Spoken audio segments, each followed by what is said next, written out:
Hello and welcome everyone. Today we will be focusing on the mediastinum as seen on conventional radiographs. First in posterior-anterior or PA view. Number one here is the superior vena cava. Number two is the right atrium. And three, faintly visible, is the inferior vena cava. Number four here is the aortic arch, also known as the aortic knob or aortic knuckle in other literature. Number five here is the main pulmonary artery. Six here, this small protrusion is the left atrial appendage.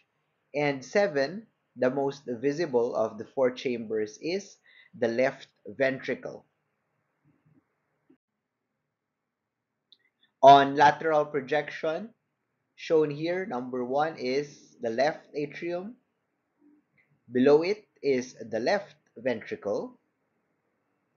Number three, this tubular radiolucent, meaning dark structure here, is the inferior vena cava. Four is the right ventricle. Five here is the right pulmonary artery. This radiolucent tubular structure here, the right pulmonary artery. Faintly visible here, this circular dark structure. Number six, the left pulmonary artery. And finally, this large tubular structure is the aorta, number seven.